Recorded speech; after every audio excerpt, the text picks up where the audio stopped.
Bienvenue dans le débat de France 24. Le 38e sommet de l'ASEAN, l'Association des Nations de l'Asie du Sud-Est, s'est ouvert hier mardi.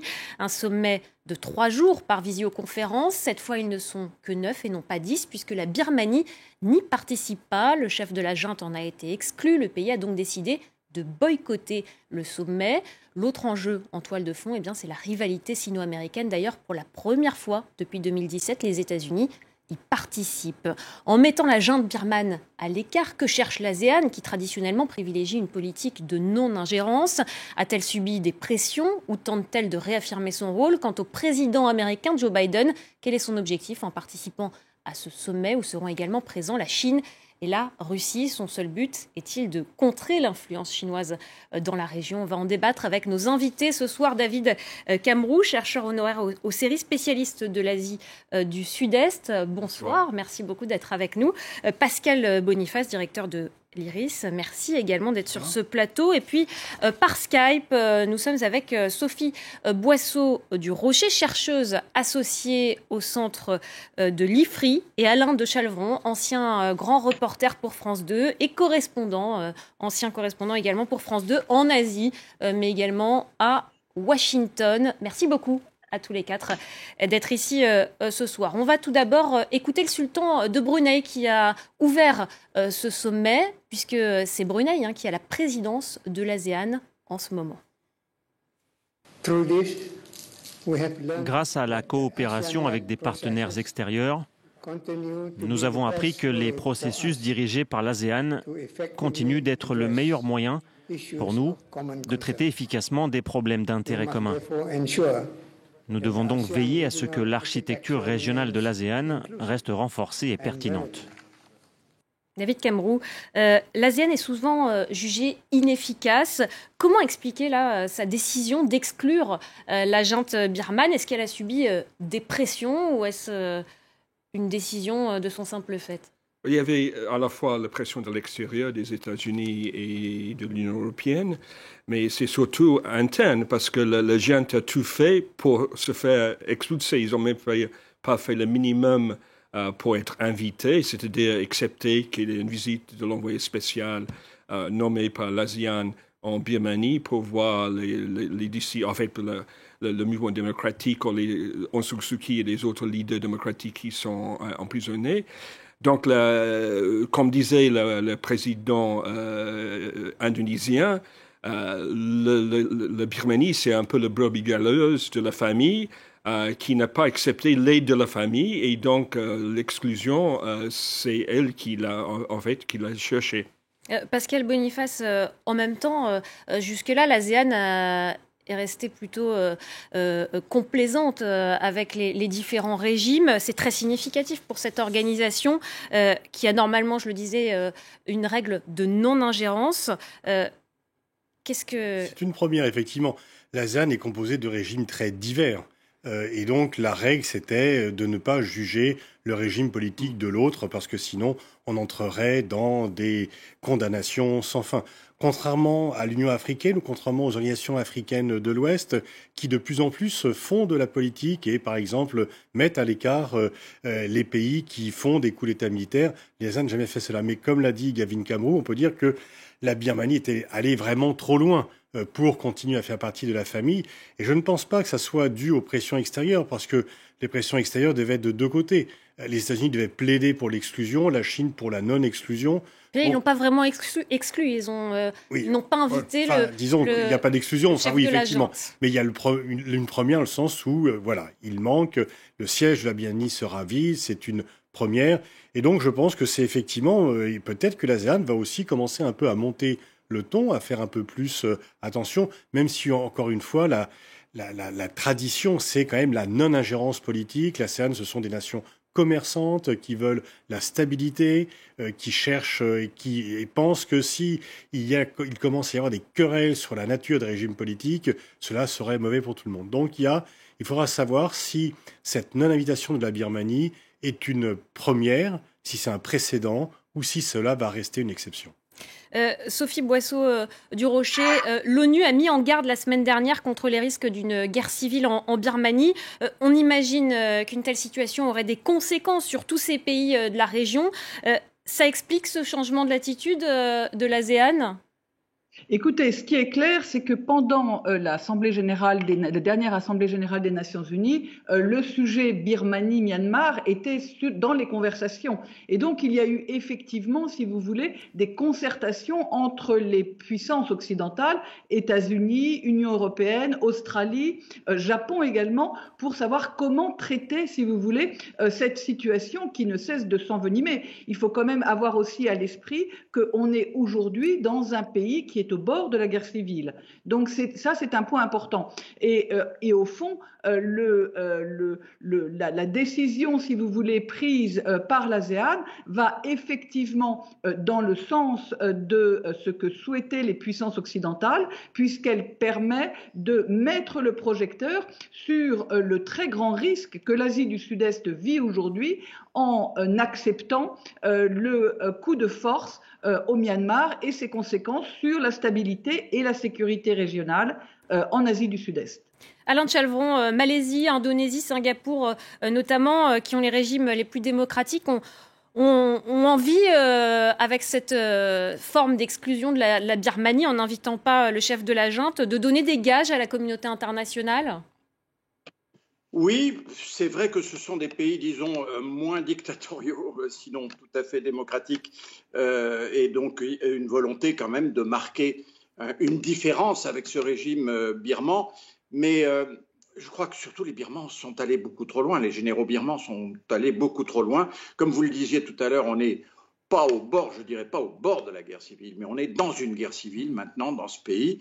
Les militaires ont tué une centaine de manifestants, un millier, de manifestants, mais il y a eu un gouvernement en exil qui s'est réuni, qui s'est composé, qui a déclaré la guerre, carrément, officiellement, le 8 septembre, qui a déclaré la guerre aux autorités birmanes. Et depuis lors, ce sont des attentats qui se multiplient, c'est des camions militaires qui sautent sur des mines, ce sont des attaques de casernes, ce sont des crimes contre des militaires. Il y a en gros, si vous voulez, 1000 à 1500 militaires qui sont tués chaque mois. Donc on est vraiment dans une guerre civile qui risque encore de se développer avec donc des troupes massives qui sont regroupées par la junte dans le nord du pays. Et donc voilà, l'ASEAN ne peut plus couvrir cette histoire. C'est trop grave. Il y a maintenant 30 000 hommes de l'armée birmane qui se sont prépositionnés pour lancer, une fois que la saison de pluie termine dans quelques semaines, une attaque massive entre l'État Chine dans les États du nord du pays. C'est 30 000 hommes de l'armée, en fait, le garde prétorien de l'armée. C'est une région où se sont réfugiés des opposants à la junte ? C'est surtout une cible plus faible parce que les Chines, historiquement, étaient toujours contre le pouvoir central. Ils sont très bien entraînés, mais ils sont très mal armés par rapport aux Kachin et aux Karen qui ont des armements modernes. Les Chines, c'est des fusils fabriqués maison. Donc, c'est une cible, disons, historiquement le plus faible. Donc, on va attaquer d'abord là. Mais effectivement, nous sommes déjà dans la guerre civile. Et ce qui est devant nous, c'est une aggravation significative de cette guerre avec cette offensive massive qui se prépare. Oui, allez-y, Alain Chalvron. Je voudrais ajouter quelque chose. C'est que la Birmanie est un regroupement de minorités. Pour les 2/3 de la population, ce sont plusieurs minorités, dont certaines sont en guerre avec le gouvernement central depuis des décennies. Et la majorité du pays, les 2/3 en gros, ce sont des Bamars, des Birmans. Et pour la première fois dans l'histoire du pays, les Bamars sont entrés en guerre contre le régime.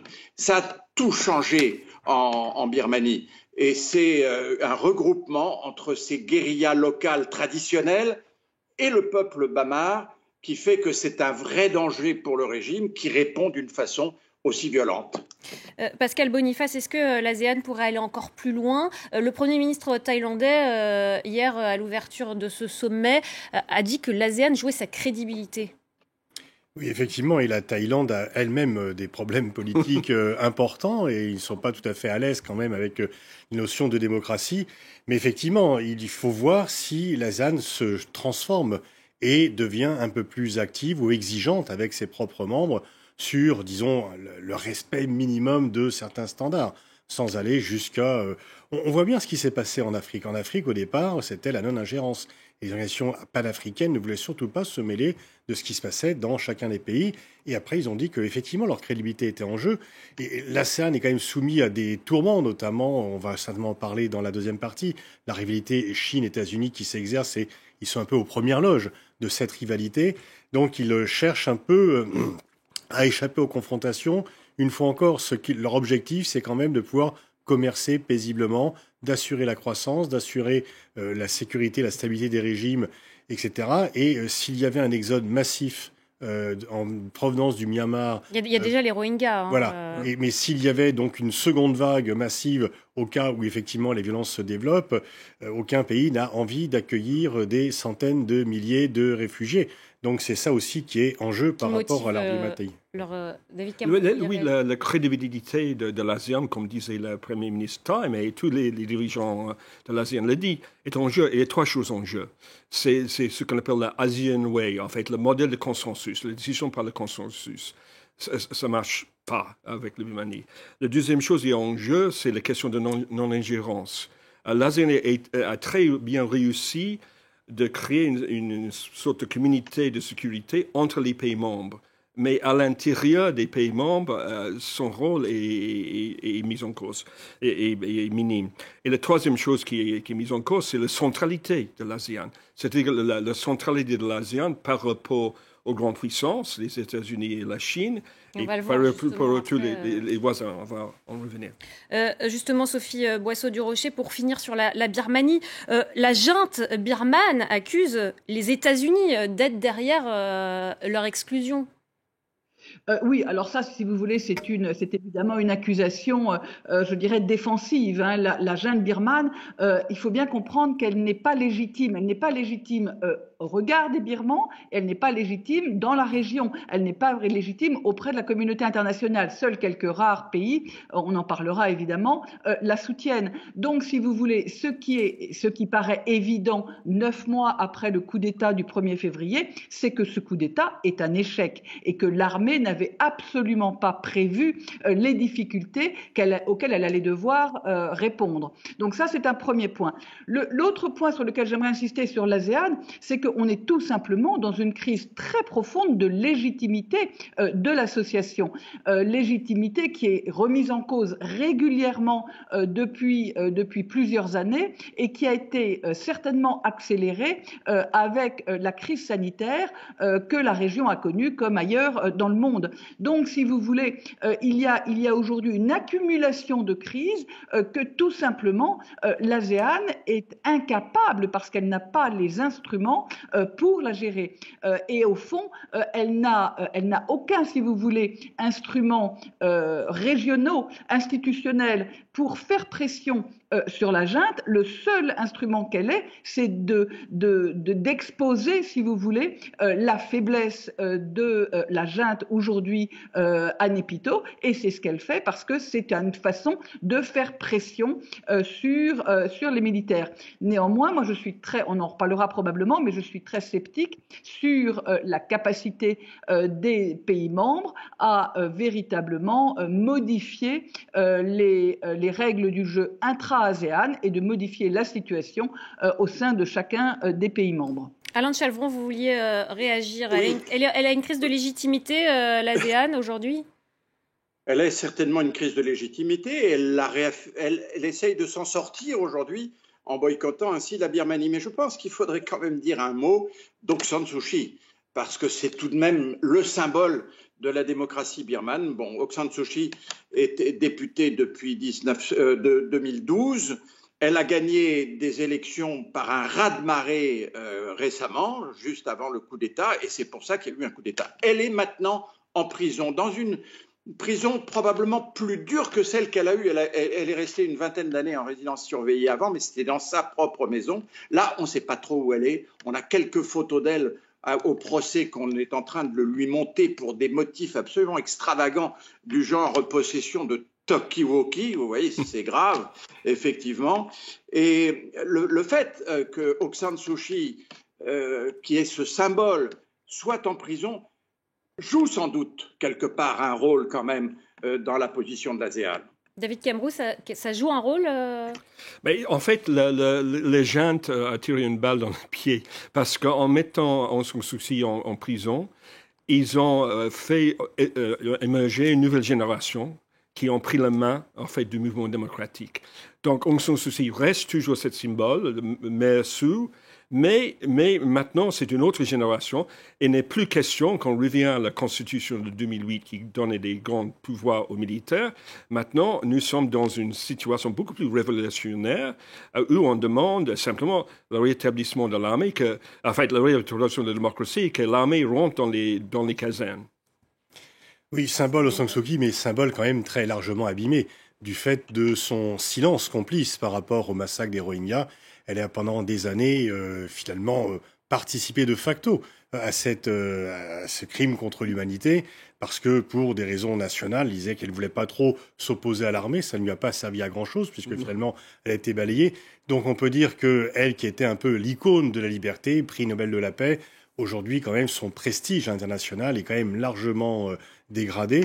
D'où, enfin je veux dire, si même la junte birmane en est à mettre en prison effectivement Aung San Suu Kyi, c'est qu'ils ne supportent réellement aucune opposition et qu'ils veulent vraiment garder tous les pouvoirs, qui en fait garder la rente, tout simplement. Ils ont eu peur que leurs intérêts économiques soient mis en jeu par un nouveau pouvoir civil. Et donc c'est vraiment pour pouvoir garder la main sur la cassette qu'ils ont fait cela. Et on voit à quel point ils sont isolés. Effectivement, Sophie Boisseau-du-Rocher a très bien fait de rappeler que quand on fait un coup d'État et qu'on ne maîtrise pas la situation au bout de 9 mois, c'est pas vraiment une grande réussite et on dit souvent que beaucoup d'armées, beaucoup de pays ont une armée, mais en Birmanie, c'est l'armée qui a un pays. Néanmoins, ils ne contrôlent pas la situation et donc ils sont quand même extrêmement isolés. Voilà ce qu'on pouvait dire sur la Birmanie. C'est la fin de la première partie de ce débat. On reviendra sur la présence américaine à ce sommet de l'ASEAN en deuxième partie, notamment. Restez avec nous. On se retrouve dans quelques instants.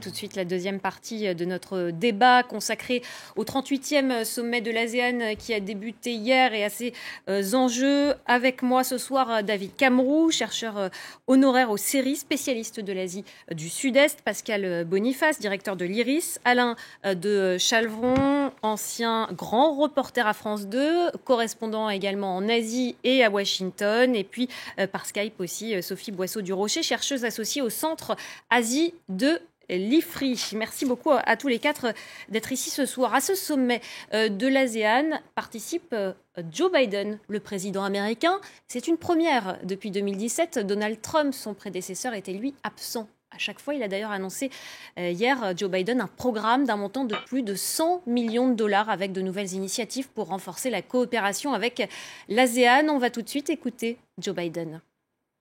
Vous pouvez vous attendre à me voir personnellement me présenter et vous contacter. Vous pouvez vous attendre à voir les États-Unis approfondir leur coopération de longue date, poursuivre de nouvelles voies de dialogue ministériel, investir et favoriser une prospérité inclusive dans cette région critique. En fait, nous avons l'intention de lancer un nouveau programme et des initiatives pour renforcer notre coopération sur l'ensemble des questions, totalisant plus de 100 millions de dollars. Pascal Boniface, pourquoi il est là, Joe Biden? Pour montrer le regain d'intérêt de la région pour les États-Unis? Oui, pour solder les années Trump, puisque Trump avait déserté ce champ, laissant, et quand vous désertez le champ, vous laissez la place à d'autres, et à l'autre, c'était la Chine. Or, le seul point commun qu'il y a entre Biden et Trump, c'est de penser que la Chine est une menace existentielle pour les États-Unis et qu'il faut tout faire pour endiguer cette menace, comme on avait endigué l'Union soviétique du temps de la guerre froide. Et l'ASEAN, c'est effectivement un champ très important de confrontation, puisque les pays n'ont pas tous des bonnes relations avec la Chine. Certains sont en difficulté, d'autres sont plus proches. Mais en tous les cas, la Chine considère que ces pays sont ses voisins, que c'est sa région, il y a des tensions en mer de Chine. Et donc, Joe Biden est là pour dire, pour ceux qui ont des difficultés avec la Chine, je suis là, je suis présent pour vous rassurer. Donc, n'ayez pas peur de la Chine. Et pour dire que finalement, les États-Unis ont leur place en Asie-Pacifique, que c'est une nation qui appartient à la zone. Et donc, c'est effectivement, on est dans une grande stratégie d'endiguement de la montée en puissance chinoise. Trump voulait le faire, mais on peut dire qu'il a été très maladroit, puisque quand vous n'êtes nulle part, eh bien, la politique de la chaise vide n'a jamais été une réussite. Et donc Biden, de même qu'il dit aux Européens « America is back », je suis de retour, il a dit au sommet de l'OTAN, eh bien, il fait cela. Et on peut dire que dans toutes les parties du monde, Biden va venir ou se présenter là en visio pour annoncer le grand retour des États-Unis comme allié protecteur face à des nouvelles menaces. David Cameron. Oui, une raison supplémentaire, parce qu'il y a quelques semaines, on a annoncé donc l'AUKUS, cette alliance avec l'Australie et la Grande-Bretagne, et on a beaucoup insisté sur l'Indo-Pacifique à la réunion du Quad qui a lieu à Washington au fin de septembre. Donc c'est aussi pour montrer aux pays de l'ASEAN qui sont très sensibles sur cette question de leur centralité, de leur place dans l'Indo-Pacifique. C'est pour montrer que le fait qu'on appuie sur le Quad ne fait pas, il ne faut pas dire que ça, on va nous négliger. Le problème pour les États-Unis, c'est qu'ils souhaitent qu'on se dit clairement qu'on est pour les Américains ou pour les Chinois, ou contre les Chinois.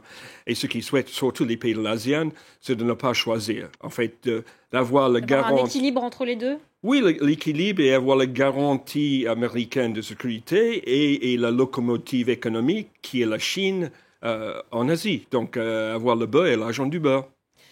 Sophie Boisseau-du-Rocher, c'est une manière de rassurer ces pays de l'ASEAN, la présence de Joe Biden ? Oui, certainement. Vous savez, les pays de l'ASEAN sont très sensibles, effectivement, aux rituels diplomatiques. Le fait que Joe Biden réinvestisse, enfin que le président des États-Unis réinvestisse la région est évidemment un facteur de gratification pour les pays de l'ASEAN. Je dois quand même dire que les États-Unis ont un problème d'image depuis très longtemps en Asie du Sud-Est. Ça date vraiment de la crise financière de 1997, quand non seulement ils ont cherché à acheter à bas prix des entreprises qui étaient en difficulté et qu'ils ont fait pression pour bousculer, si vous voulez, les ordres constitutionnels. Et puis, après cette crise, il y a eu des événements de 2001 qui se sont traduits en Asie du Sud-Est par les attentats en 2002 à Bali. Et donc, si vous voulez, les États-Unis ont réinvesti la région, mais comme une région sur laquelle où il fallait lutter contre le terrorisme. Et donc, les États-Unis sont revenus avec un discours qui était un discours très dur et certainement mal approprié, parce que dans le même temps, la Chine faisait des avances très concrètes sur le plan économique à ces pays, qui leur a permis effectivement de retrouver le chemin de la croissance. Et puis, la présidence Obama a été finalement décevante pour les pays d'Asie du Sud-Est. Obama n'est également pas venu plusieurs fois à des sommets ASEAN parce qu'il y avait des difficultés aux États-Unis et il a essayé de rattraper ça je dirais à la fin de son deuxième mandat en lançant cette stratégie du pivot qui finalement n'a pas eu beaucoup d'impact sur la sécurité américaine, sur la sécurité des pays de l'Asie du Sud-Est, pardon. Aujourd'hui, la grande question, c'est que feraient les États-Unis si Taïwan était attaqué, parce qu'après Taïwan, eh bien, le débouché normal de la mer de Chine méridionale, c'est l'Asie du Sud-Est. Ce sont les voies de communication qui sont essentielles au commerce et donc à la vitalité économique des pays d'Asie du Sud-Est et puis aux flux mondiaux. C'est donc un enjeu important. Et là, les États-Unis doivent être fiables. C'est donc tout un processus de reprise de contact et de reprise de confiance que Joe Biden met en place. Joe Biden, Alain de Chalvon, qui est là donc pour rassurer d'une certaine manière les pays de l'ASEAN, retrouver leur confiance et les rassurer notamment sur l'AUKUS, ce pacte de défense entre les États-Unis, le Royaume-Uni et l'Australie. David Cameron l'a évoqué un petit peu plus tôt, un pacte de défense qui fait un peu peur d'une certaine manière à ces pays qui voient ça un peu comme des relents de guerre froide. Oui, tout à fait, bien sûr. Comme vous le disiez tout à l'heure, les pays de l'ASEAN ont pris ça d'une manière très négative. Pourquoi ? Parce que cette position entre la Chine et les États-Unis, il ne faut pas oublier l'Inde, je crois que d'ailleurs que l'Inde participera aussi à ce sommet de l'ASEAN, finalement, leur convenait dans une sorte de neutralité. Alors, vous avez des pays qui sont très, très proches de la Chine, comme le Cambodge, qui est quasiment une colonie chinoise, qui offre ses ports à la marine chinoise. Mais on pourrait citer aussi la Birmanie, le Laos, etc. Il y a des pays qui sont vraiment très inféodés à la Chine. Il y a des pays qui sont au contraire en conflit avec la Chine, comme le Vietnam, enfin tous les pays de la mer de Chine du Sud, qui voient se développer la présence chinoise d'une manière très inquiétante. Et donc ces pays-là avaient les uns et les autres, en tout cas en commun, de ne pas s'impliquer dans ce conflit potentiel Chine-Inde, États-Unis, et faisaient du business. Qu'on soit proche ou pas de la Chine, on fait du business avec la Chine. Et maintenant, vous sommes en quelque sorte de choisir, d'avoir à choisir entre les États-Unis et la Chine. Et c'est tout ce que ces pays ne voulaient pas. En tout cas, le Premier ministre australien, il a fait lui aussi une déclaration tout à l'heure pour défendre ce pacte stratégique. On va l'écouter tout de suite. L'Australie, le Royaume-Uni et les États-Unis, comme vous le savez, ont récemment annoncé un partenariat renforcé de partage des capacités et des technologies connues sous le nom d'AUKUS. Nous sommes tous les trois des partenaires de dialogue de l'ASEAN. L'AUKUS s'ajoute à notre réseau de partenariats qui soutiennent la stabilité et la sécurité régionale. L'Australie reste profondément attachée au droit international et à l'ordre fondé sur des règles qui ont sous-tendu la stabilité et la prospérité régionale et dont dépendent tous les membres de l'ASEAN. Pascal Boniface, vous vouliez réagir? Oui, je doute que les pays de l'ASEAN reçoivent de façon positive ce discours. Parce que l'AUKUS, au contraire, leur fait peur, puisque c'est la relance de la course aux armements. Et c'est surtout une déclaration, non pas de guerre, mais de confrontation avec la Chine. C'est un langage de confrontation avec la Chine. L'Australie a choisi son camp. L'Australie qui, comme les pays de l'ASEAN, auparavant hésitait un petit peu, avait des bonnes relations avec les États-Unis, mais des relations commerciales bien plus importantes avec la Chine qu'avec les États-Unis. Là, elle a choisi son camp. Et on voit bien que c'est une politique de confrontation. Ce que détestent les pays de l'ASEAN, parce que, comme l'a dit Alain de Chalvron, ce qu'ils veulent, c'est commercer paisiblement, avoir une garantie de sécurité américaine pour ceux qui ont travaillé avec la Chine. Et en même temps, ils sont un peu inquiets du langage de plus en plus, affirmé de la Chine, des prétentions de plus en plus affirmées de la Chine notamment sur la mer de Chine. Sur Taïwan, c'est un peu moins leur problème, mais disons, notamment sur les frontières maritimes, il y a un différend très fort avec les Philippines. Il y a un arbitrage qui a été favorable aux Philippines que la Chine ne suit pas du tout. Donc, disons que le fait que la Chine affirme de plus en plus son autorité, sa puissance et le fait de devenir la puissance numéro 1 les inquiète. Mais le langage de plus en plus agressif des États-Unis à l'égard de la Chine et surtout le fait de dire vous devez choisir. Vous devez choisir, puisque Biden a fait ça en Europe. Lorsqu'il est venu en Europe, il a dit « Nous sommes tous des démocraties, donc vous devez choisir les États-Unis contre la Chine ». Il ne peut bien sûr pas tenir ce discours de l'alliance des démocraties à l'ASEAN, mais quand même, il y a un peu partout des pressions. Or, on demande... Et en même temps, la Chine, c'est leur voisin. Donc voilà. Et c'est surtout avec la Chine qu'ils font le commerce. Et qui donc, une partie de leur stabilité économique est liée à cela.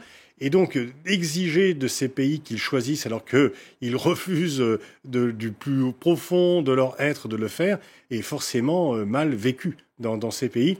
Et je pense que Scott Morrison, là, une fois encore d'ailleurs, n'a pas tellement aidé en remettant, il aurait mieux fait dans son intérêt de faire profil bas. Mais apparemment, ce n'est pas ses méthodes. Il a promis aussi $100 millions pour le secrétariat, en fait, pour l'ASEAN, comme Joe Biden. Oui, il y a eu un accord aussi stratégique qui a été signé entre l'Australie et l'ASEAN tout à l'heure. Oui, mais c'est aussi la question de ne pas choisir. Et pour les pays de l'ASEAN, il n'y a pas que les États-Unis et la Chine. Il y a aussi le Japon, la Corée du Sud et l'Union européenne. Et c'est ça qui nous donne cette possibilité, nous, Européens. Parce que ce qu'ils souhaitent en termes d'investissement, ils ne comptent pas sur l'Europe d'apporter un soutien au niveau de la sécurité. Mais ils comptent beaucoup sur l'Europe, comme pour le Japon, comme pour la Corée, qui sont les grands investisseurs, de les aider, de ne pas être dépendants justement de la Chine.